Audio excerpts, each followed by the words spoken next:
So I have a wonderful presentation prepared for you. The goal today is we're going to be learning about email marketing, why it's good, why it's valuable, and what we can do to get started. We at BusyWeb work with a company called Constant Contact. So a lot of what I'm going to be talking about today is Constant Contact focused. I have a special deal for you if you'd like to sign up for Constant Contact. You by no means are required to do so. Everything that I'll be talking about today can be used just as easily with any email service provider at all. And you can easily go to something like Vertical Horizon has a great one, and MailChimp is the other one. So the good news is my clicker doesn't work, so Amanda's going to thankfully take part and be my clicker today. So let's get started. Just hit space bar. So the picture advertising this event was just horrible. So I put out the cutest picture I could find. Had to be my son. This was at daycare. There was a costume contest at his daycare. He's 19 months old, so of course we had to win. Dad and boy were Jake and Elwood, and then mommy was a police officer. So I'm going to be going over a lot of things really, really fast because it's a small group today. I'll just tell you, this is how you get a hold of me after the fact. If you would like to get a copy of the presentation, if you'd like to get notes, we certainly willing to provide that for you. Since you all talks about me, here's a little bit about us. I work for a company called BusyWeb. We are a full-service digital marketing agency. We're based in Champlin. What does that mean? It means that we can take care of anything under the sun digitally as it relates to you. So we build websites. We actually built the virtual office site and the virtual office center website. We do email marketing. We do search engine optimization. We do pay-per-click marketing. We do content curation for our customers, and we even do social media marketing. So a couple of examples of what we've done, a lot of really fun websites. The goal of a website really should be to have forward momentum. A lot of you have different needs, but ultimately a website should create some sort of forward momentum and give you some sort of competitive advantage over your customers. And so that's what we aim to do. Not just throw up 5 pages and call it good. We actually want to make sure that what we do actually provides you with some use. So first impressions are key, which is why it's important that I got the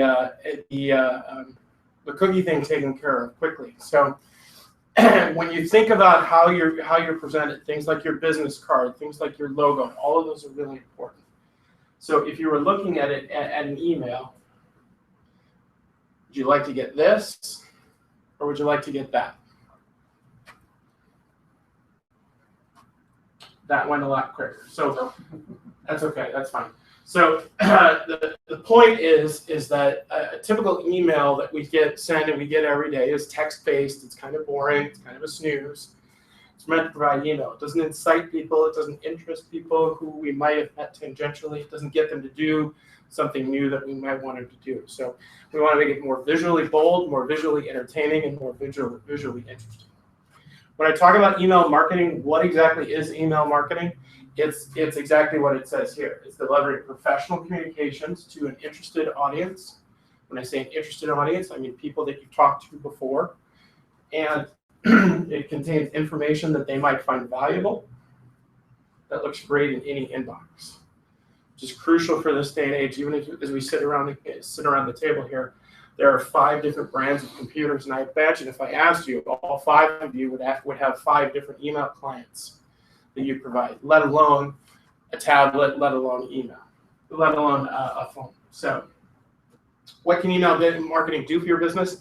Well, first of all, it can actually boost your business and boost repeat business, because once you give somebody a really great customer experience, the idea is to remind them of it and to entice them to come back over and over and over again. It creates awareness.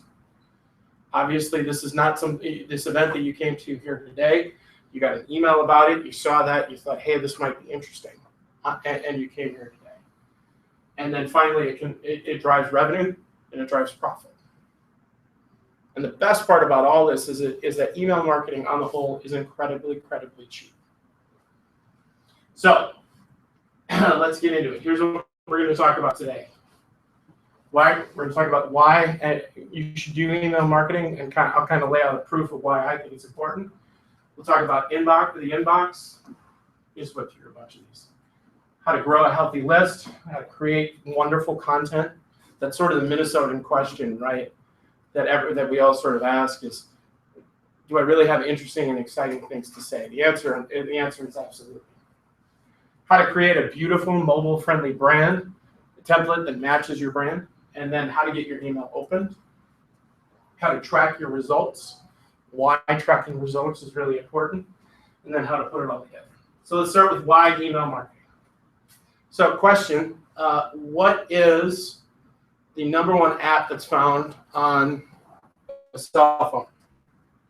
Go to cell phone.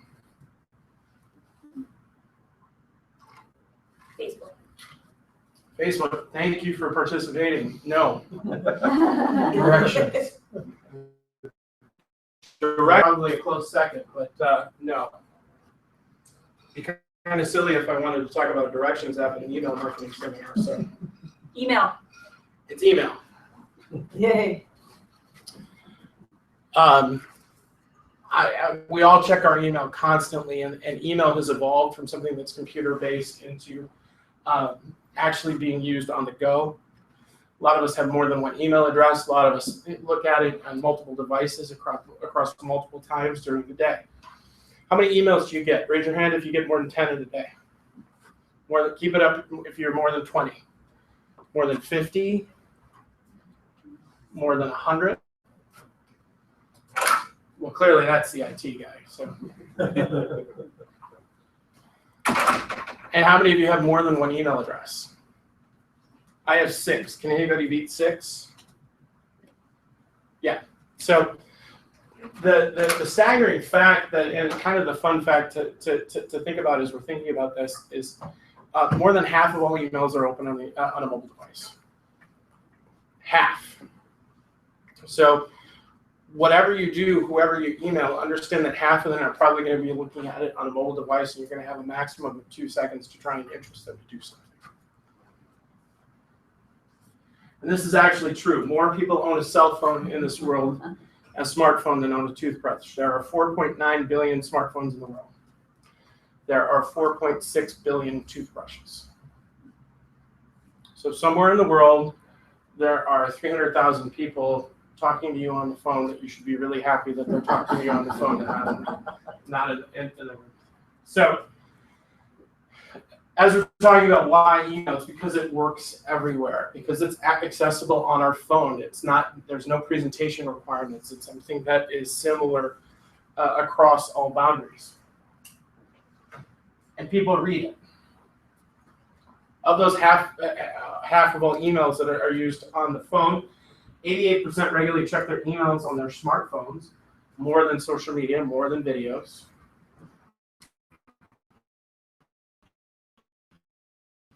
Check. And email is very reliable as well. Email gets delivered 90% of the time. Did you ever have one of those people who you call 2 weeks later and you say, "Hey, did you get my email?" They're like, "Oh, no, I didn't." Yeah, they're not telling you. Got your email, they're just not choosing not to say.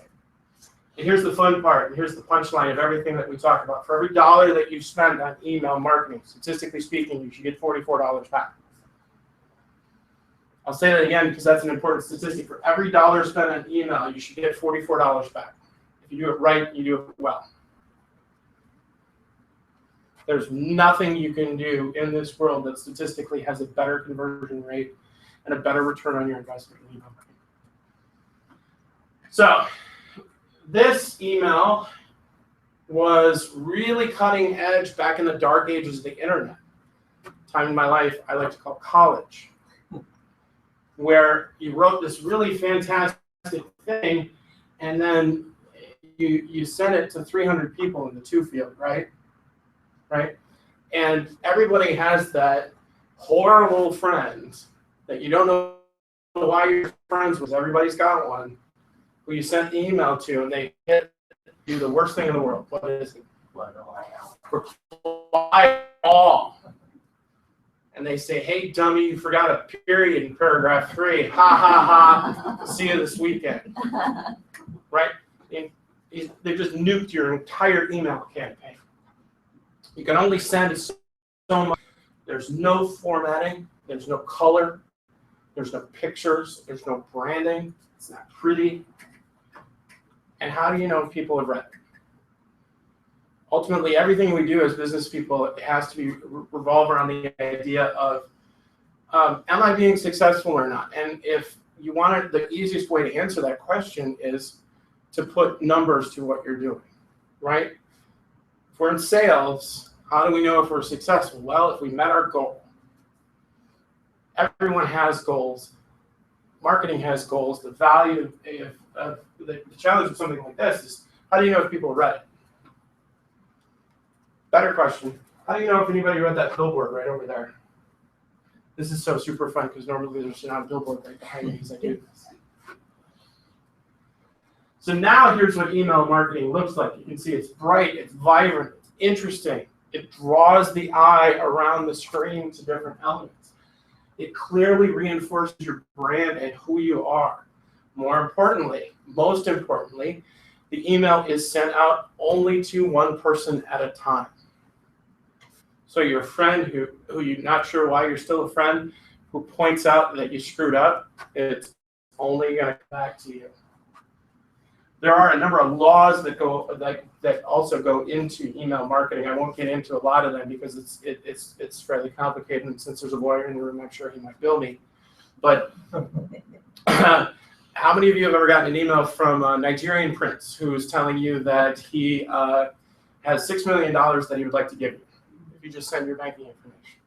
Or my favorite is my wife gets emails for Mexican Viagra. That's a whole nother story altogether. But all of those emails you get are technically illegal, and they are sent overseas because you have not given permission to be emailed. So there are some rules that you would have to follow. By using an email service provider like Constant Contact or MailChimp or anything like that, you actually get all these benefits, and you're following the law. So I think I've proved my case a little, at least for email for the time being. But let's talk about, how do we grow a healthy list? Where do you get a list from? So show of hands, please. How many of you ever answer an email from somebody you don't know? How many of you open an email from somebody you don't know? Occasionally. Barring a sales opportunity. Probably not a whole lot. So as we grow our list, one of the things I want to encourage you to do is actually think about doing it organically. Like the pretty tree we put here. Buying a list is an easy way to just wait.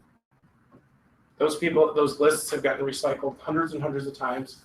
There's no value in it. The better value is people you know, people you've done business with, people you'd like to do business with. You're growing your list organically. So, first thing we have to do is we have to ask permission. 6 out of 10 times, if you ask somebody for their permission to send them an email, they're going to say yes. Period. We're halfway there. The next 4, those are the hard ones. Here's how I do it. I'm straightforward. I'm honest. I want to tell them exactly what they're going to get, exactly when they're going to start getting it, and how many times they're going to get it. The last thing in the world I want is to have somebody email me 18 times in a day.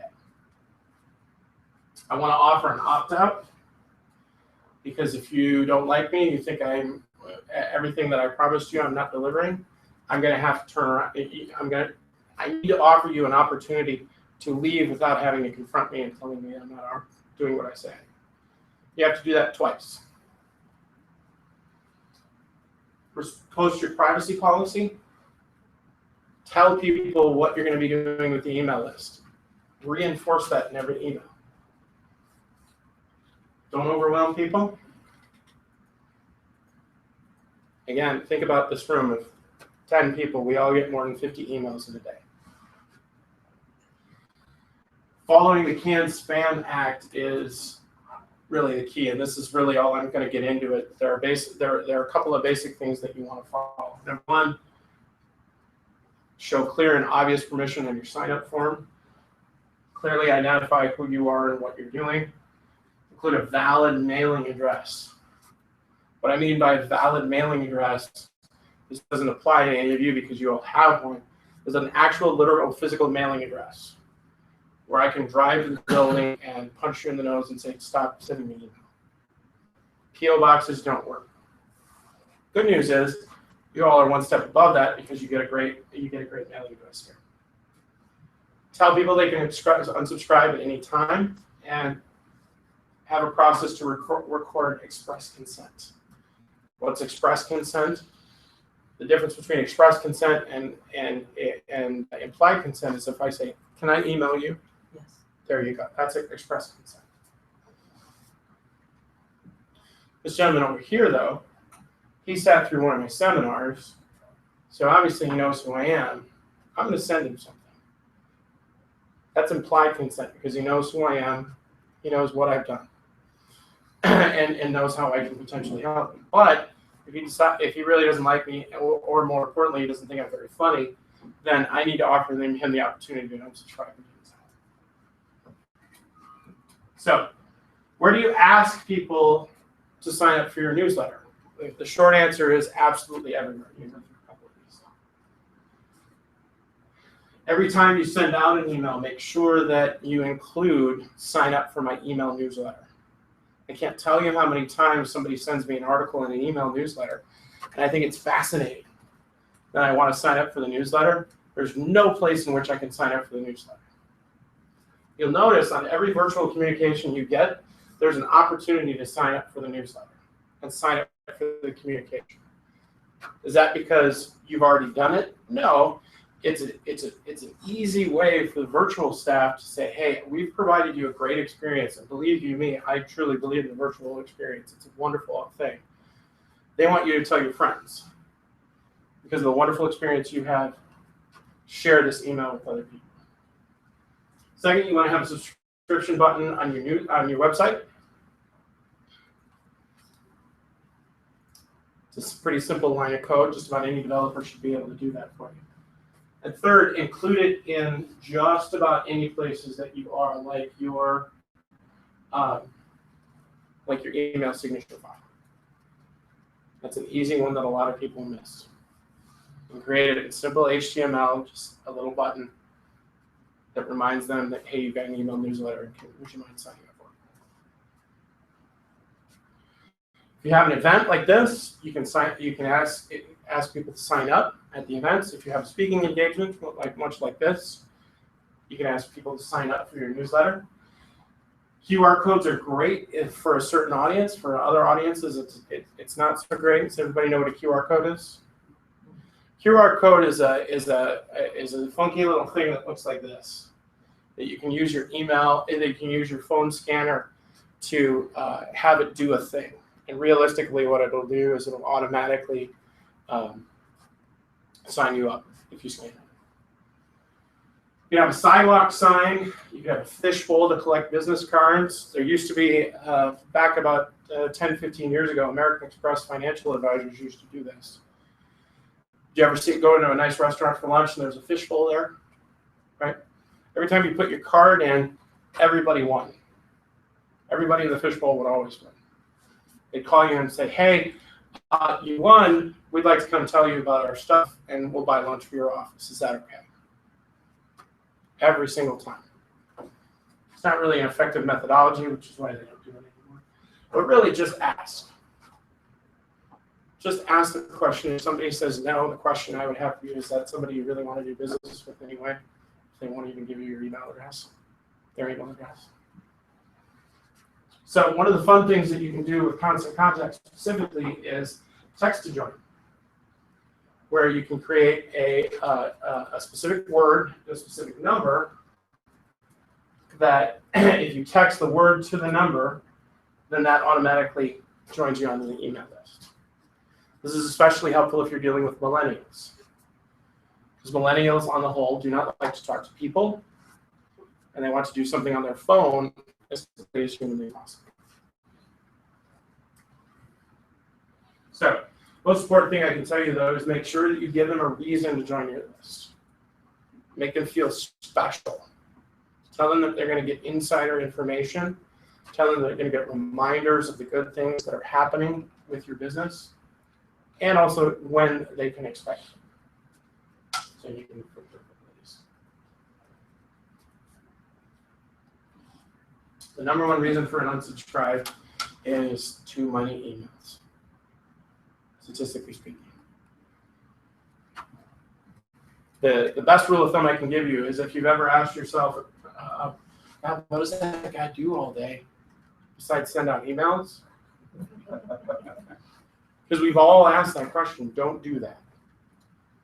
So how do we create great content? Or really the big Minnesota question, which is, oh gosh, what do I say? Or I should say, oh gosh, golly, what do I say?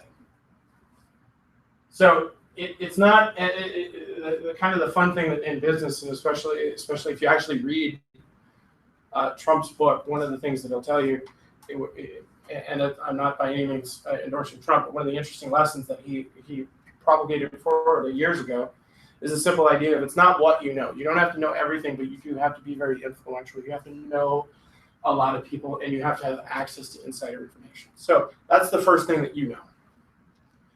You are an expert in your business. I know so because somewhere in this world, there are people or a person who says they are so good at what they do, I'm going to give them money to have them keep doing it. If getting paid to do what you do isn't a definition of expertise, I don't know what it is. So you know about your industry. You know the questions that people ask you. You know what they're doing and how they're doing it. Hey, Charlie. Sorry. You can come sit up here. Head of the class. Right, this was 1:30 instead of 11. So what you have access to is critically important as well. Best example I can give you, if you're a mortgage broker, hypothetically, and you know rates are going to go up. You have a great opportunity to tell the people that you're working with that this is now a good time to get in because rates are going up. You always want to focus on being relevant, though, and the key thing about being relevant is be interesting to the people you're dealing with, not what you think is relevant and interesting. You want to figure out how much is enough, and I'll tell you how to do that in a bit. Easiest way to do this is by turning questions into content. What do I mean by questions? All of you in your businesses have a general FAQ. When I say FAQ, it's frequently asked questions. What are the top 5 most frequently asked questions that people ask before they want to do business with you? The thing that every single one of your prospects asks you. How much is usually one you don't want to answer, but that's a good one. Will it work? Will it work? Right. And if you tell them yes, I will tell you that I have some interesting real estate opportunities in the state of Florida. We should talk about that. Right. So, and that's not. I'm asking metaphorically and rhetorically. You don't necessarily have to answer, but every single one of us has those questions. Will it work? What's the process? What kind of results can I expect? All of those are questions that then you can actually write content based around. And remember, images are content too. But we'll get into images a little bit more. So again, one of the most critical points that I can give you here today is write for your audience. Don't write for you. You are an expert in what you do. However, you have yet to convince your potential customer base of that. You might have convinced your actual customer base, but your prospects don't know that yet.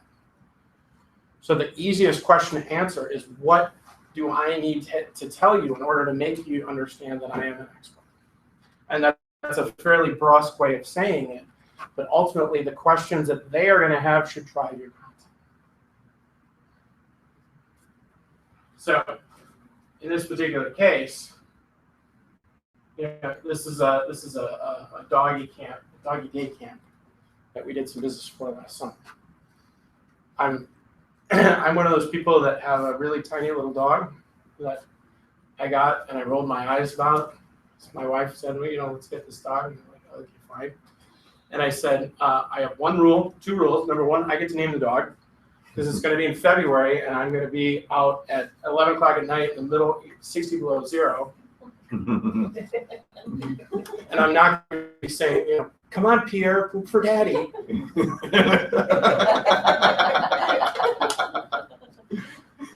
So my 13-pound Bichon Frise, his name is Moose.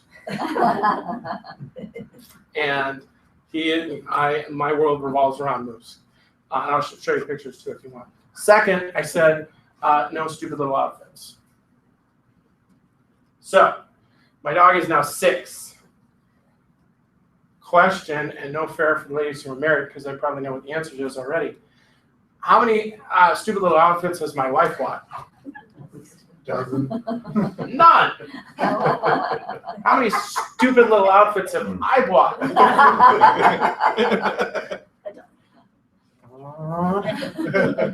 The dog has his own small wardrobe. My dog has his own customized Packers jersey. Hand to God. It's number 00. So when we're looking at something like this is an impulse buy. It's something that you don't have to do, but you want to do it fun. You want to make sure that little animal in your life is happy. So the audience that you're trying to react to is somebody who is actually going to be doing the buying. And why are they going to be doing the buying? Because they want to make their dog happy. So that's why we put this first and foremost. Yes, Charlie. I mean, I know 2 family law attorneys who put a dog in their website. They're holding a dog, and all of a sudden they're getting more business. People are commenting, "I've seen you with your dog. This is a cute dog," and that was a part of the reason they called somehow. Have you ever heard the theory that if you put a dog in your website, a cute dog, and you're holding it, it will actually bring you customers? I know it wasn't your point here, but No. My son says it works for dating websites. well, if it works for divorces, Well,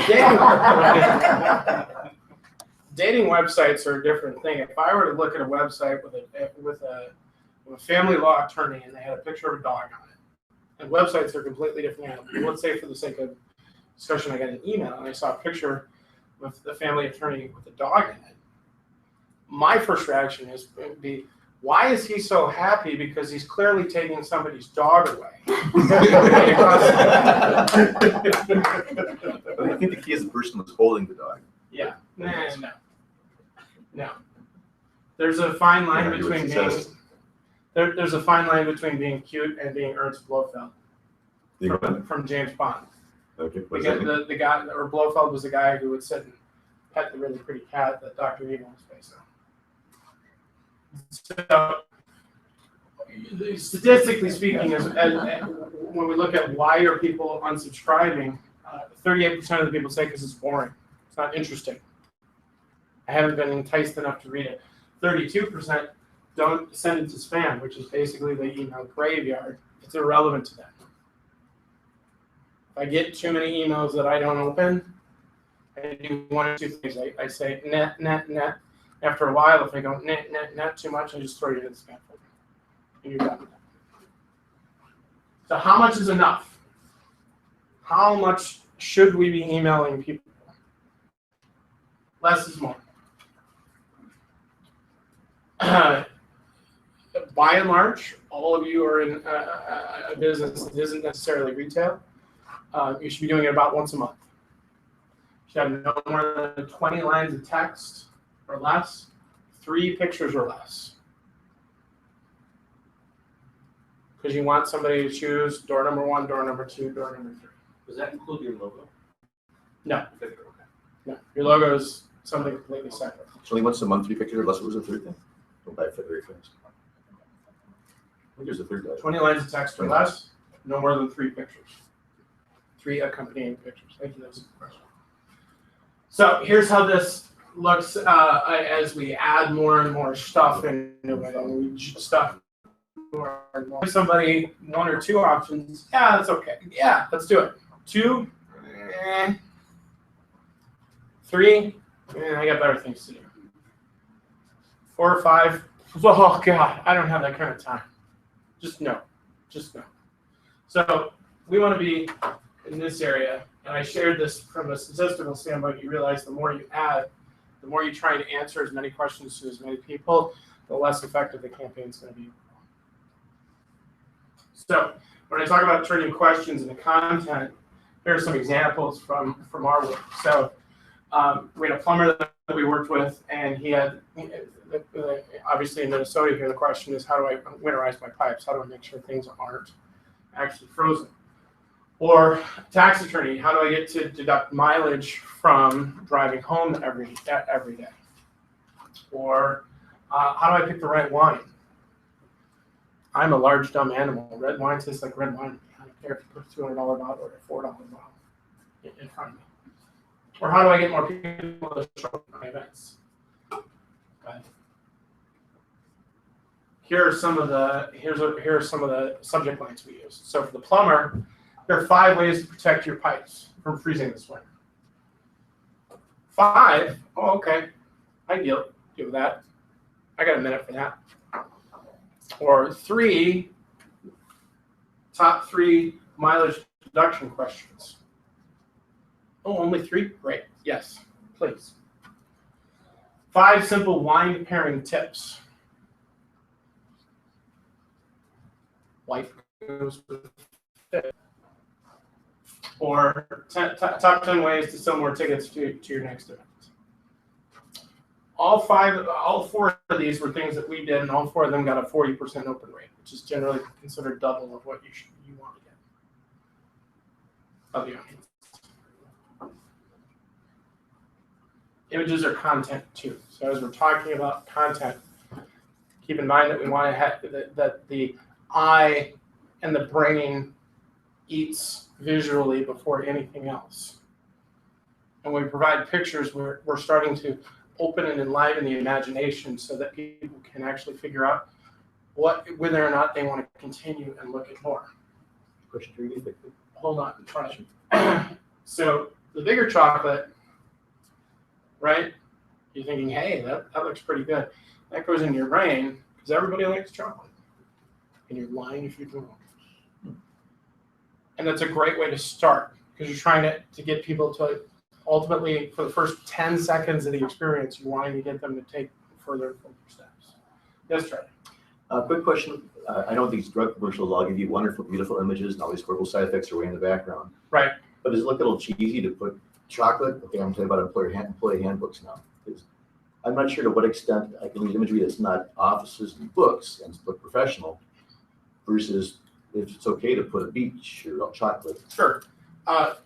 Everybody introduce themselves. Why don't you introduce yourself since you came late so everybody knows what you're talking about? Charles Goldstein, Employer Solutions, Minnesota. The focus will be employee handbooks. And so I'm confused about the imagery piece. How far afield can you go just to give people a good feeling about what you do? The short answer for you is not very. Because the more you go into imagery that's unprofessional or not related to what you're talking about, then it's not going to be helpful. Unless it's a dog. Unless it's an attorney holding. That's So holding a dog saying, boy, do my employees understand more stuff now. Turkey's dog.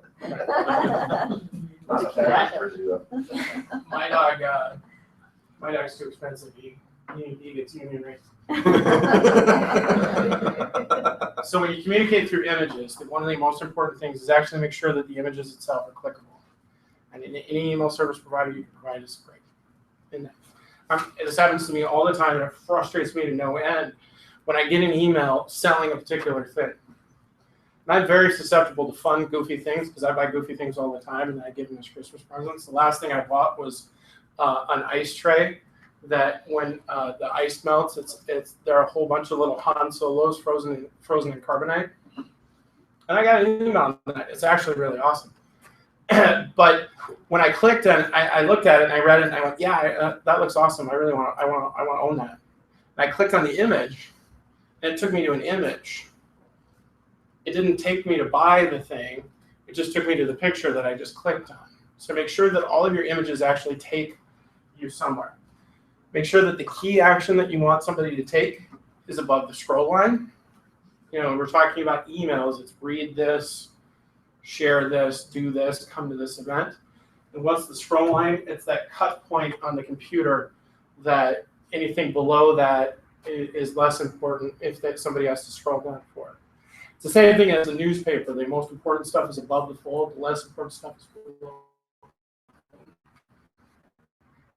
Using design wisely, the more everyday way to describe that is actually just limit your choices. 1 or 2 things, no more, no less. Anything more than that, people's attention span are going to be under. So when you work with photos, a couple of things you want to do. Number 1, make sure you choose the right size, and you make sure you choose the right resolution. So if you buy an image, typically you can buy it in 1 or 2 forms. You can buy it, and the standard is DPI, that stands for dots per inch. If you're creating a print campaign or like a brochure or something like that, you want a high resolution image of 300 DPI. For the web, it's actually significantly lower. For the web, you want it to load fast and quickly, so the standard for web is 72 DPI. When you buy an image, you want to make sure that it does that.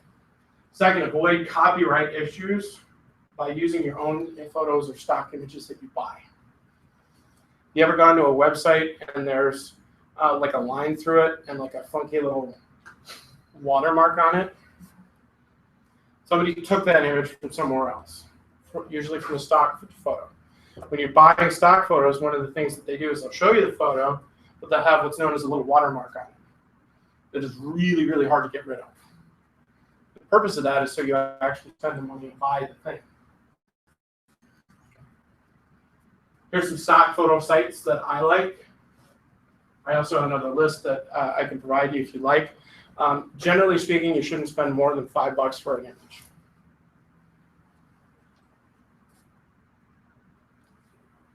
But it's crucial that you make sure that you have somewhere saying that you have rights to use it. So original photography is great if you can. So for instance, the photo of me that was in the email list, that was in the email advertising this event, which, by the way, can you please use the cute one next time? Yeah. Thank you. That was a picture taken of me by Virtual Office staff. They have rights to use it. Now, if we were to charge for this event, were they going to put me on the billboard on 494 next to the Kemp's Cow thing? Yeah, probably not. But they took that picture. They have rights to use it. Okay.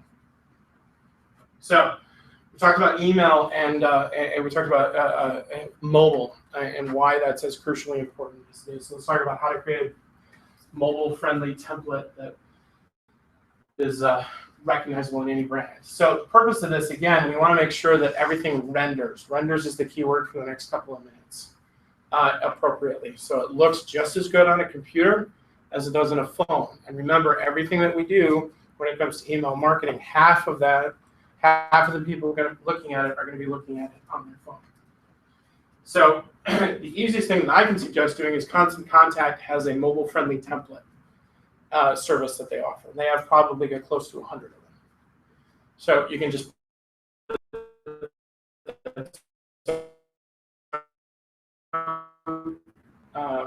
MailChimp does too. It's the easiest way to start, where you don't have to pay a developer to get a really. Give you that template for doing what? For mobile responsive. Email. Second, you want to make sure your brand is consistent everywhere. The picture that is on the logo that's on your website needs to be on your email address, needs to be in your email signature file, needs to be on your business card. The colors used on your website, the color that you used on the business card.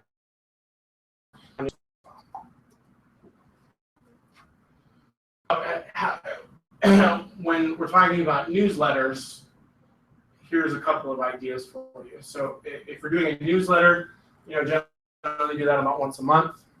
And this is actually, these are all mobile. They actually look like a PC for.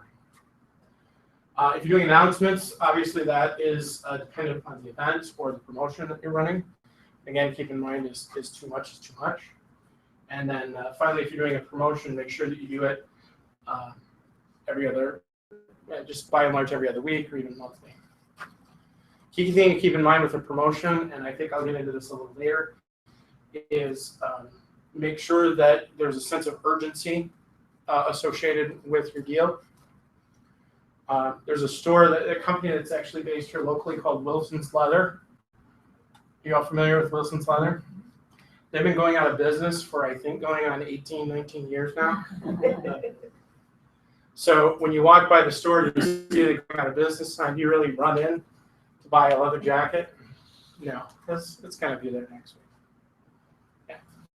And when we're talking about promotions, really that's coupons, which is a whole other animal together. So when I talk about being recognizable everywhere, here's a good example of consistency. So here's what the email looks like. It's the same logo, same wording as it is on the website, as it is on Facebook. The images are consistent on Facebook, email, the website. The language is even consistent. And the voice is even really consistent. One of the things that I notice all the time because I'm in marketing is I can almost instantly tell when a website's been written by more than one person. Because the language changes, the idiosyncrasies change, the way the tone is presented is changed. The words and language, the best thing I can suggest you do is read it out loud. If it sounds funny, you should change it. Go ahead. So here's words by Curtis. This is a little bit more. You can see we use the same typewriter on the website and then on the email and then more. Yeah. So let's talk about how to get your email open. Here's a simple rule to follow. You should use a single column template. Having more columns means that it will render differently on a phone than it does anything else. Now, all of you, I'm going to make the value judgment that say that other than potentially Amanda, most of you are over 35-ish. Yeah. As we get older, it gets more and more annoying when you get an email and you go, man, and you have to do the little squinky thing and actually read it. People's tolerance to do that goes way down the more they have to move stuff around. Use less than 3 images, fewer than 20 lines of text. Why is that? It's because the eye is going to make a value decision first, if you should even read it. How many of us have ever really read a 5-paragraph email? Not a whole lot. Not voluntarily, anyway. And no more than 3 to 5 links. Why do we do that? Remember that cascadingly falling down chart I showed you. The more links you provide, the less likely it is that somebody's going to do what you want. And keep the action item, which is the one thing you want somebody to do, above the scroll. So when you do this, you want to give them 4 distinct reasons to pay attention to what you're doing. First, who sent the email? Now, I'm going to pick on Lisa for a second. Lisa, by and large, how many people across the, 5 virtual office centers? Would it be fair to say that you know the majority of them? It would be fair to say that. Right, yeah. In fact, I would guess you probably know all of them, but I'm just trying to round down for consistency's sake. How many people would that be, approximately? Approximately 1,000 businesses. Mm-hmm. So probably 1,500 people. 1,500 people. She knows them by sight. Lisa, how many people do you know who have the name info? Many of them. Many of them? None of them actually have the name info, but I imagine a lot of them send email from Send from info. info at. Yeah. Send from. Right. So if your name isn't info, don't send an email from info. If your email isn't admin, don't send an email from an admin. I work in sales, and I've never in my life met somebody named sales at. Who you are is important. Who you are is recognizable. Make sure that either the business name is clear or your name is clear.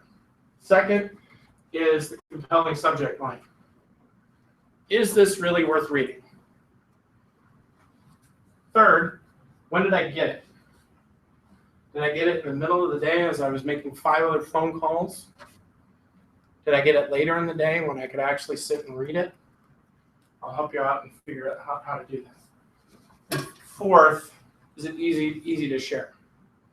If I think this is interesting and if I'm reminded of a great customer experience,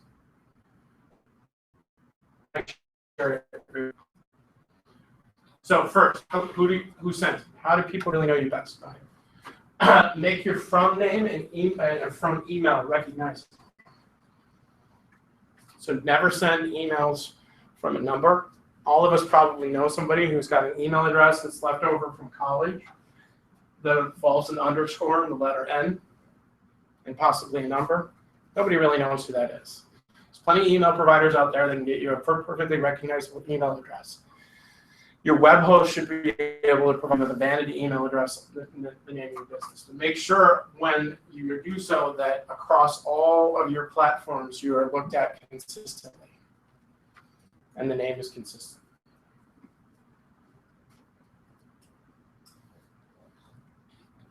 So let's talk about subject lines. More than a third of the people make evaluative decisions based exclusively on the subject line. I'll show you how they do that. You want to identify your purpose, be clear, be a little bit clever, a little bit, this doesn't apply for you given your business, and entice them. Give them a reason to go further. When I look at an email, I ask myself 1 of 3 questions. 1, do I have to? 2, can I do this later? 3, can I ignore this entirely and not worry about it? There's sort of the 3A one, which is, can I ignore this but think it's important and leave it in my email box until 6 months later where I read it again and go, I don't know why I got that. Yes, Joe? Can you be clever and still be professional? Is that what you were saying before? I'm funny and I'd like to think that I'm professional, and I would tell you that it's very hard to do both at the same time.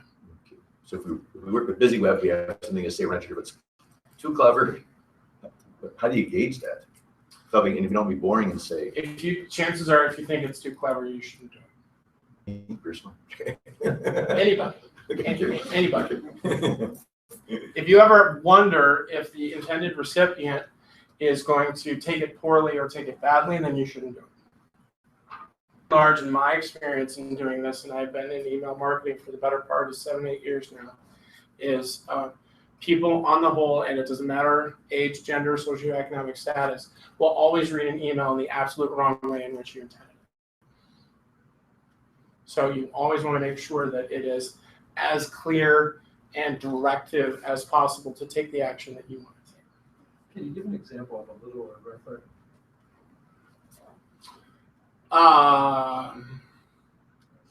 Sure. What is your business? Consulting. What do you? Business process improvement. Right. No, I can't provide. No, I don't mean for me, but I'm just as a general example. Sure. And let's talk about my dog, because that's really the most important. It's my dog. It is help your dog beat the heat. You know, if you're selling something that, because again, you want a little enticement to get somebody to read further. Mm-hmm. This much funny, this much cute. Call it a day. Make sure you choose your words carefully. So there are a lot of spam words. Spam words are things that would almost immediately get you blocked. If you get an email in all caps, a subject line in all caps, I can almost guarantee you it will always go into your spam folder. Free is another one, although free kind of got out of the spam graveyard, but certainly free with an exclamation point is too much. Unless you are starring on a Telemundo telenovela, you should never write an email with more than one exclamation point. Period.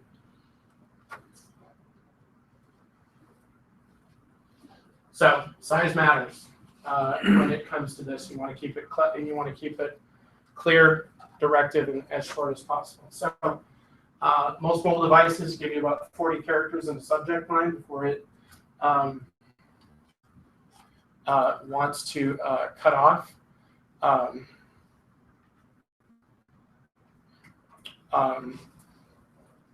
And to give you an example of how irreverence goes wrong, I once wrote an email campaign for a real estate agent who wanted people to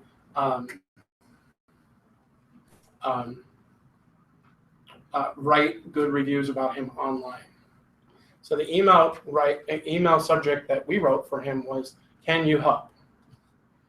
That was it. So the email I sent that to him. He said, "That's great. I'm going to send it out." After I sent it to him for approval and he said he liked it, he changed the subject line. And he wrote, "John Smith needs some cuddles. Would you be willing to help?" What do you think that broke down to on a mobile device?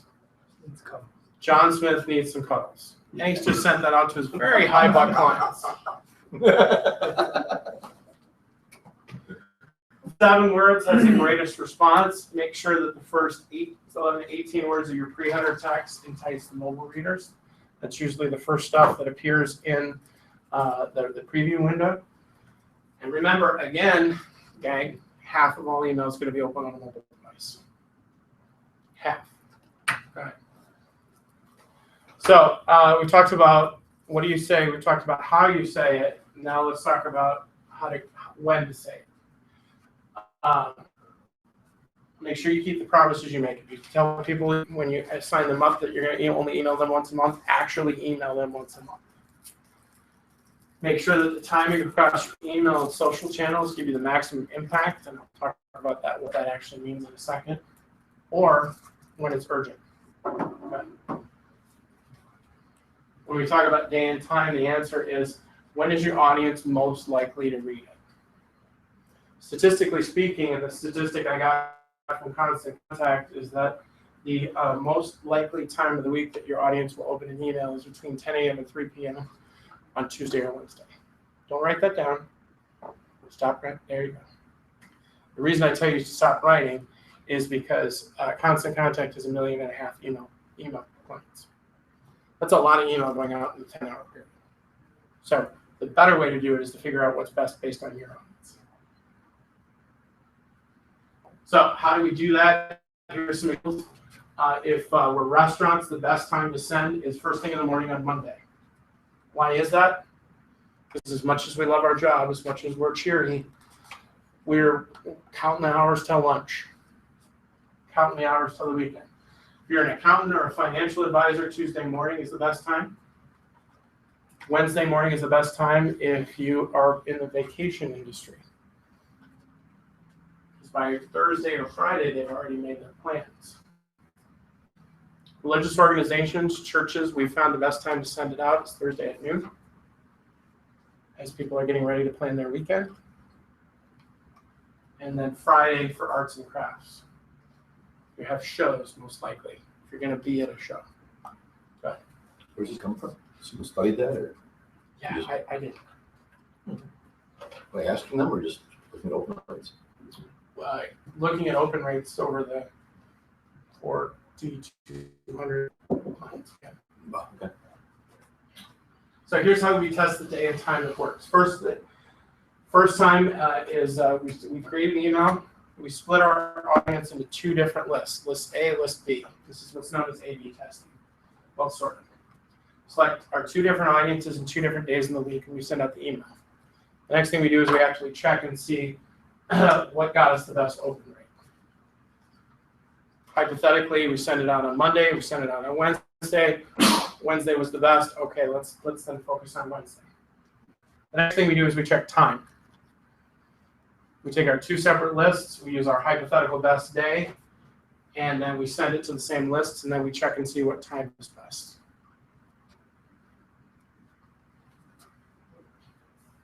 The end of all this, what we end up getting is a time and a day that's specific to our audience. based on what our actual results are.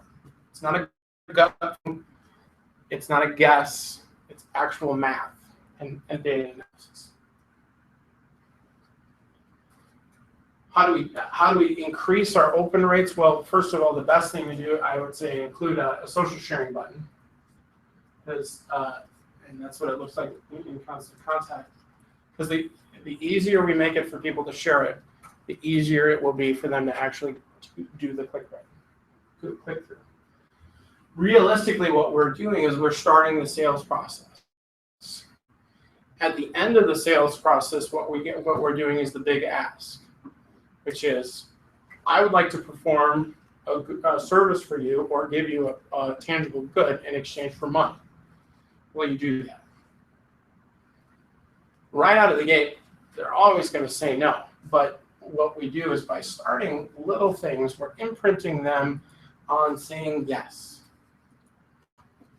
Will you share this? All you have to do is click this button. Yes. Okay. Yay. And little endorphins got released. I did something good today. And we're ramping up to the big ask, but we're starting by asking for little things. Right? Make sure social media buttons are added everywhere, including the social share buttons. So how do we track our results? How do we really do this? Again, if we remember the old email you got, it didn't really provide us any sort of actual tangible data.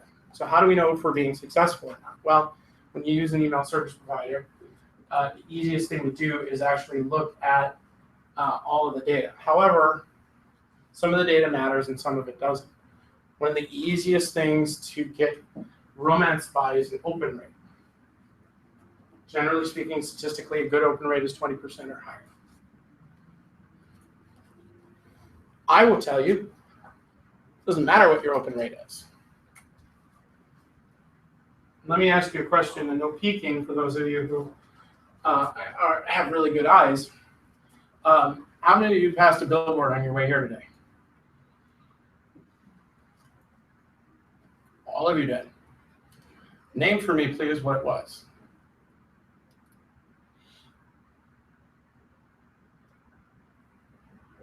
Delta. Okay. Good for you. Now let me ask you, more or less likely to take a trip based on what you saw? Not less likely? Not at all? Indifferent? Oh, that's why I'll fly because of the frequent flyer miles, so that's what caught my attention. So that billboard didn't help you make a buying decision one way or the other. You're going to buy from them anyway. Open rates are like driving by a billboard. It is the start of defining who your audience is. It is not the end all of what your success is. What the most important success rate is, did they take an action? Did they do something? Did they share? Did they read it more than once? Did they click through and read more on the website? Did they share an article on their social channels? Click-through is the most important because that's the start. Those are the people you want to focus on. And in doing so, as you're trying to evaluate what the success of your program, using data is the best way to do it well, and try and minimize what didn't go well. So, small businesses that believe in reports and analytics grow to be big businesses. Provides you a much better advantage than your gut feeling. Statistically speaking, it was done by survey, 2/3 of those people felt like it helps them retain their customers. So there's great value here for not long. So as we're talking about what metrics matter, open rate will define your audience for you. It will tell you how many cows in a cage you've got, and really what you're going to be able to do with that. But the con with that is that it can hypothetically be triggered automatically. So if somebody's just going through their emails really quickly, it'll give you a false positive, which is one of the reasons why I recommend you don't actually look at it. You start talking about click-through rates. So the pro with that, obviously, you get an idea of who's doing what. The con of that is that it only reports on individual actions. So in an ideal world, you could tell if I forwarded an email to Lisa, and then Lisa forwarded the email to somebody else, then I'd have a trail of that and I'd be able to count that. It doesn't work like that. It only counts the first level.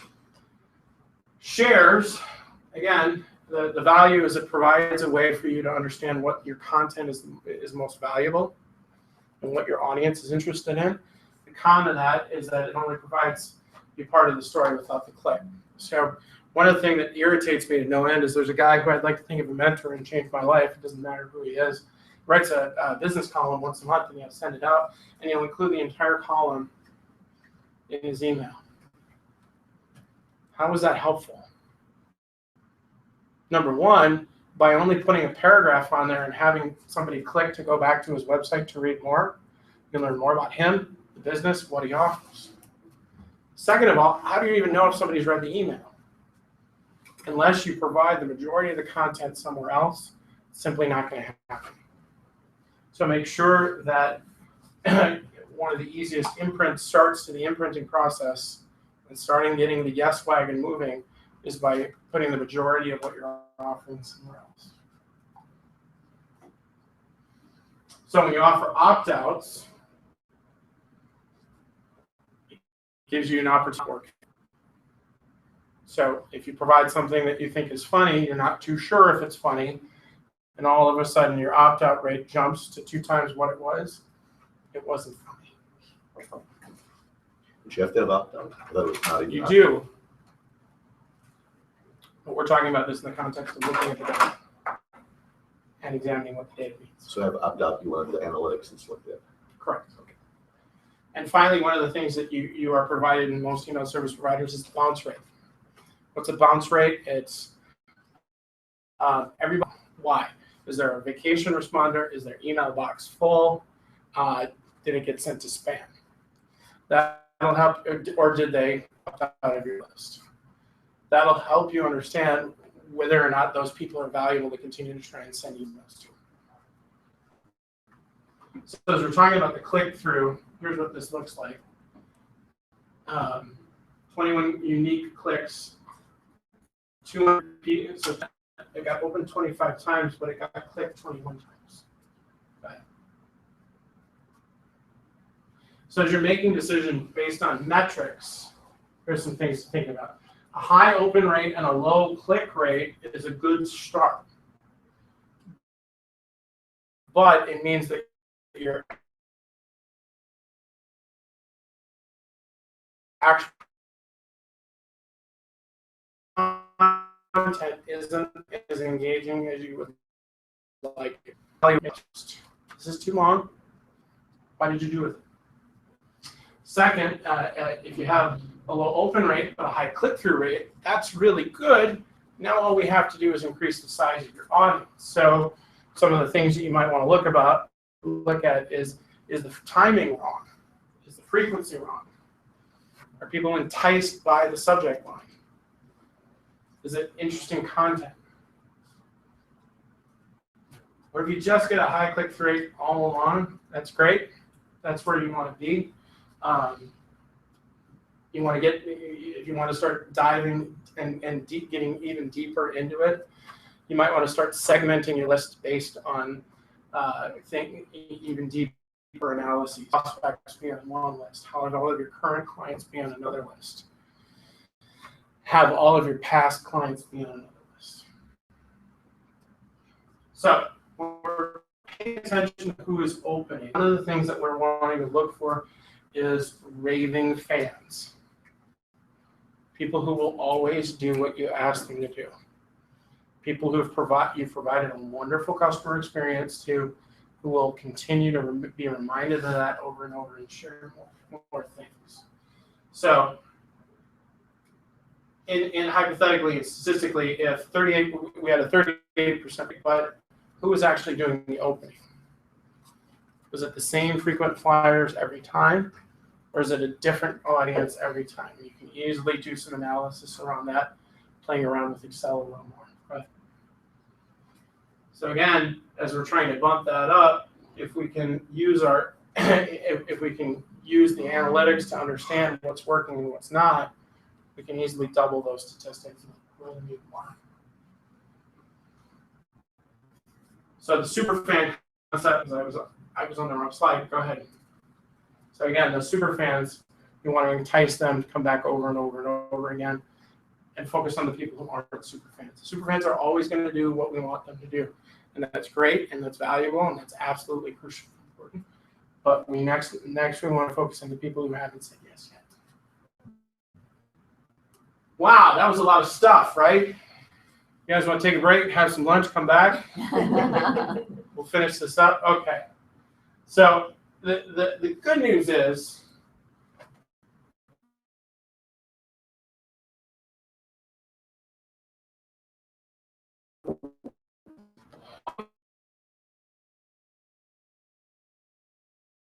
you're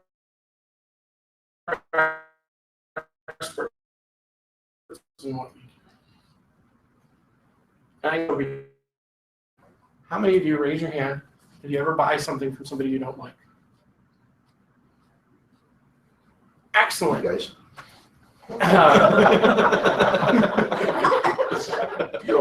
You are welcome to leave at any time. You are welcome to leave at any time. I was just about to say, there's usually a funny guy in each of my seminars who raises his hand and says, "Yeah, I get cable." Right? Those guys are pretty nice, actually. Your customers love you. That's why they're customers. They respect you. That's why they're customers, because of just what you do. So here's some ideas to get started. Number one, get your contact list together.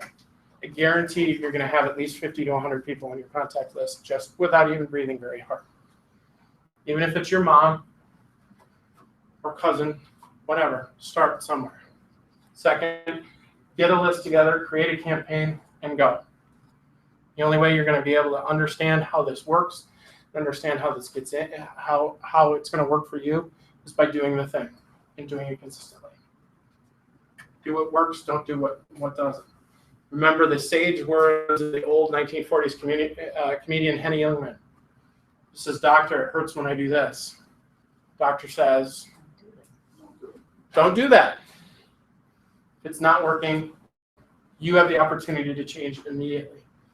That's one of the punchlines with email marketing, is you're not stuck with it for years and years. You have the opportunity to be nimble, you have the opportunity to change. Here's what an ideal email looks like for the Half Moon Yoga Studio. Here's going to be a bunch of clicks, so go ahead.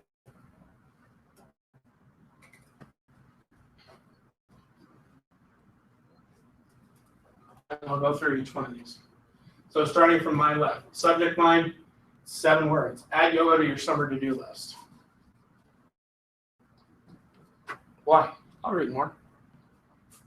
The business name is included in text. Half Moon Yoga, so it's yoga. It's a 1-column email. It's branded the same. You notice how this screen is the same as that green.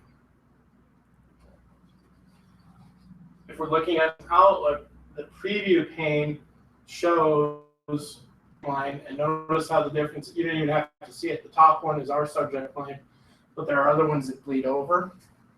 It's because we keep it compact, keep the subject line. First thing they see is the share bar. Why? So it imprints on them that we're going to be asking them to do something. The logo needs to either be in the center of the email or on the left. Never, never, never on the right.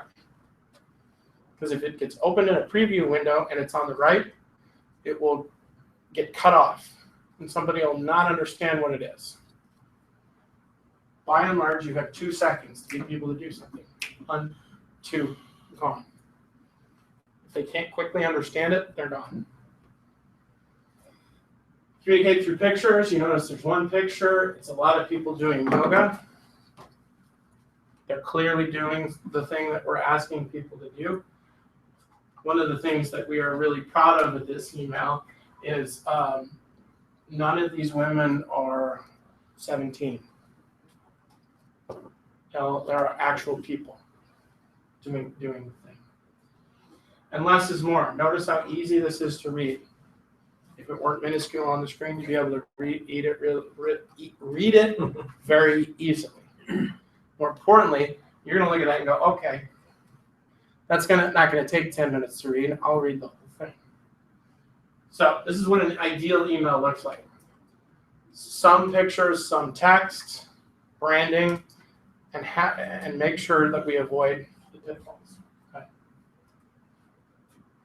Here's a couple more. The click through links, you notice there's only one. Sign up today. That's the action that we're asking people to take. That's it. So as a final thought, because we talked a lot about technology, and one of the things, again, that we do at BusyWeb is we use technology a lot to communicate our audience's message. Everything that we do is using tools in order to do it. Social media is not a silver bullet. Social media is a megaphone. You have to create a message that makes sense, is interesting to your audience. Email marketing is the same way. So at its core, though, remember that small business is nurturing relationships, it's delivering on your promise consistently, and it's getting measurable results. That's it. Because remember, other than Charlie wanting to leave me, everybody says they don't do business with people they don't like.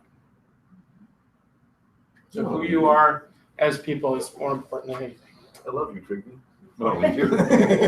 Yeah. These guys are great. What you see is what you get. You say I love you one more time, I'm going to throw you out. So I know everybody says this, but and I hate, believe me, I hate doing this. Constant Contact is offering a 2-day special today, and if you sign up, you do get a free email template that will be branded for your website, and you get 30% off your first 3 months if you want to sign up today. You by no means are under any obligation to do so. I'm just presenting an offer. If you're interested, you can see me after the fact. But because it's a pretty good offer, I wanted to at least include. So a couple of resources to continue. We offer trainings like this very consistently here within Virtual Office Centers. We also offer our own. Every Wednesday at noon, one of our staff members does a webinar about the best practices of digital marketing. Tomorrow, I will be doing this exact same presentation. So if you would like to jump on the webinar and then see if my jokes got any funnier the second day, I'd encourage you to do so. But we also automatically record everything to YouTube. So we have a library of close to 200 different webinars that you can take a look at. And it's great for tire kicking too. If you want to work with us, it's a good idea to see if we actually know what we're talking about. If you do want to get started with Constant Contact, I can handle that for you. Typically how they start. If you don't want to buy in right away, they do have a 2-month trial period where they never ask you for anything, never ask you for a credit card. That's one of the reasons why we like working with them. And then they do offer a great resource marketing library, which you can find there. How to do more, how to do other things. Constant Contact does have a lot of other tools. They have a great event tool, they have a great survey tool, and they have a great social marketing tool. So one more thing before I go. Again, this is how you get a hold of me. If you'd like the presentation, or I can give you a business card, just let me know that you'd like the presentation. I'd be more than happy to send it. One of the things that we do offer as a free service, we do it for anybody.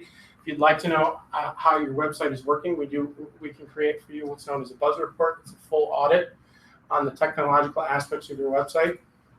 What's going well, what's not going well. If you're ever thinking about making a decision about trying to have your digital marketing work better, it's a really great place to start, and it's absolutely free.